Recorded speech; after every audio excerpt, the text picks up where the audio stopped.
Hello, BookTube. I'm here with a tag. It's called the Stay at Home tag, set up for all of us that are staying at home during this period of the pandemic.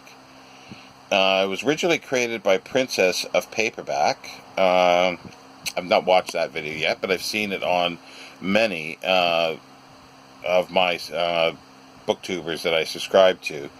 And I think I probably first saw it on David Waldrop's channel and many others. And there are 8 questions. First one is lying in bed. Book you could or have read in a day. Now, I don't read in bed hardly anymore. I find it a little difficult if I'm not sort of sleeping. It's hard on my body. But things like this, crime fiction that I usually can read in a day, and here's just what it was, one to hand. I haven't started reading them yet, or rereading. I've read some of them in the past. This George Simenon, it's the May Gray novels, and this is Peter the Latvian, and this was put out in 2013 by Penguin. They're putting out all of them, new translations, and this one's translated by David Bellos.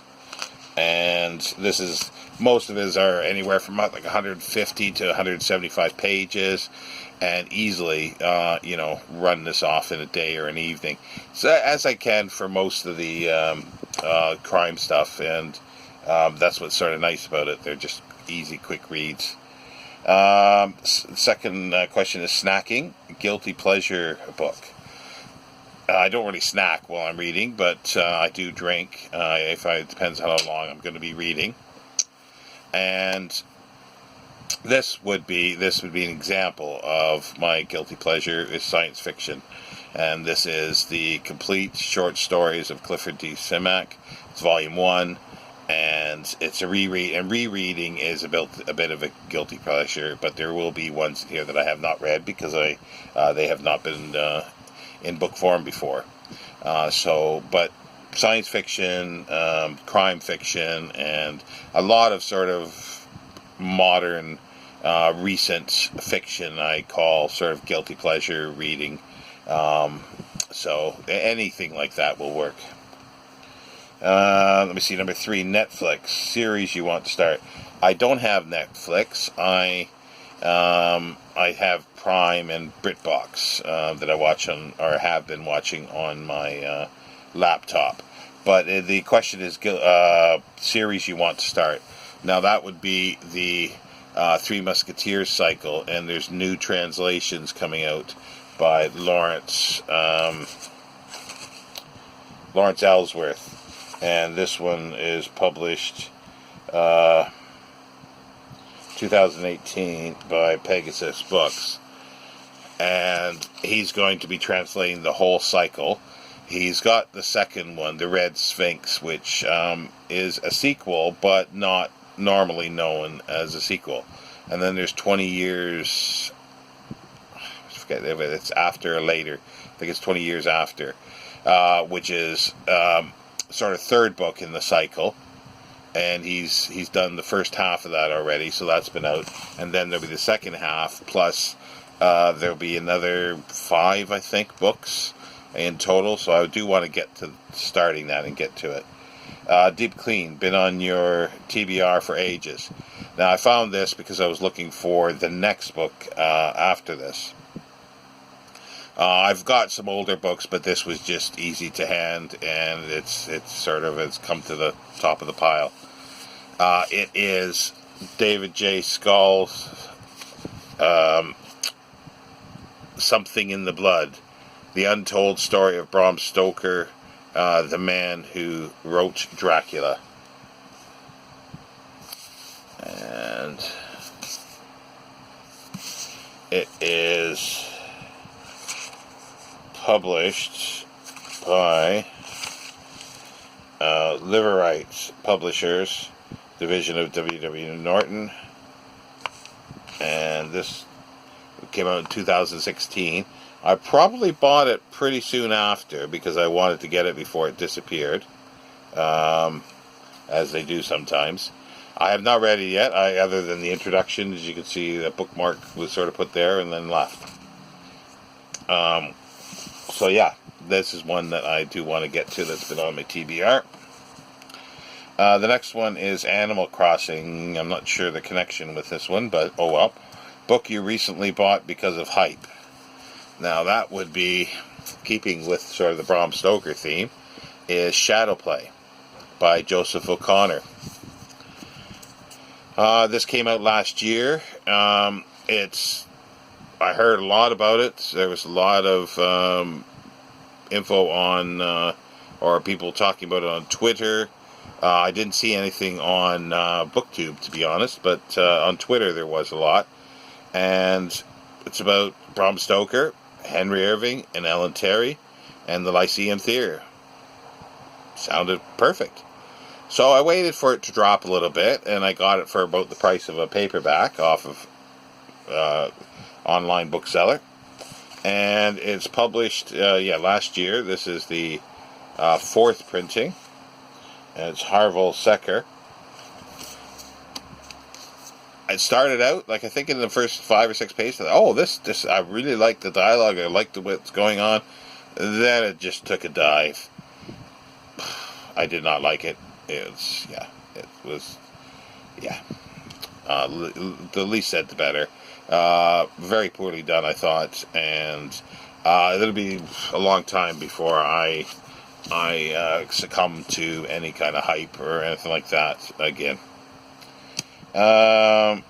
Productivity, book you learnt or had an impact on you. This book and the documentary series had a massive impact on me. It's In Search of the Trojan War by Michael Wood. And this is a reprint edition, the Book Club Associates, 1985, from arrangement BBC. I think it's roughly about the same time, but as the documentary series. And both of those decided me that I was going to go back to school and then go to university for archaeology, which I did in the late 80s, a few years after watching this. And it was a massive impact on my life. It changed my life. I worked in archaeology for a little over 10 years after, while doing my BA, doing field schools in the Middle East, throughout sort of Ontario, Quebec, and a little bit into the U.S. And then I opened a bookshop, and then I came here. So there you go. But this definitely had a huge impact, and Michael Wood did as well. And I met him about 5-6 years ago, or maybe a little longer, at the Oxford Literary Festival when he had out the In Search of India series and book, and I got him to sign it, so it was a privilege to do that for me. FaceTime, a book you were gifted.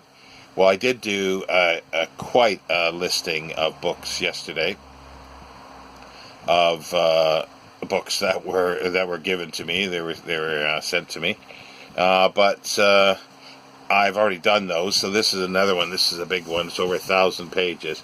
Is Edinburgh: The Golden Age by Mary Kosh, and this was given as a gift to me by a friend.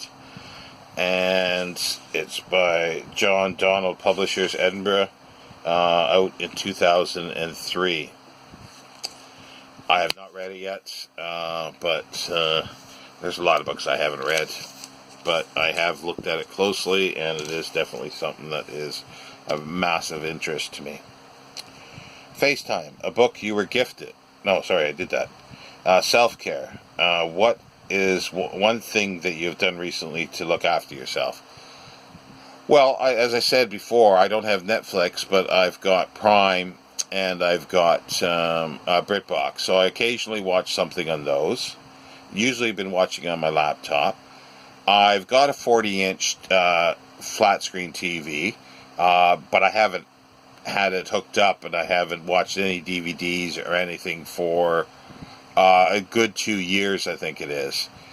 So I thought I'd dig it out put it up here in front of me, connect my laptop to it, use it as a massive monitor as well, and then I could watch BritBox and Prime on there, and then I could watch some DVDs or Blu-rays. And I ordered a Blu-ray, Jacques Hughes. I was thinking, like, I ordered it because it was cheap, but I was thinking it was the 1919 version by Abel Gance, but this is the 1938 version, which is perfectly fine. I've not seen that, so that will be something nice to watch. However, when I got the TV out here, it's totally damaged. I must have banged something, probably some books against the screen, and it looks like I can't feel or see a crack when it's not on, but when you turn it on, there's a big black spot in a couple places, and it looks like there's a crack through it, and the screen just all flickering around, doing everything. So that was bad. But I do have a smaller one that I've hooked up, and I can hook up my DVD and Blu-ray player, so I can watch some films. And I'll probably wind up reordering this in the silent version, because I do want to get it in silent.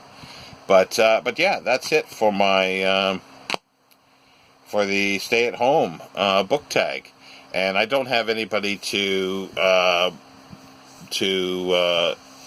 tag, because I think everybody or a lot of people that I've watched on a routine basis has done it. So, but if you haven't, then feel free to do it. I'd love to hear your answers. Take care, BookTube. Bye.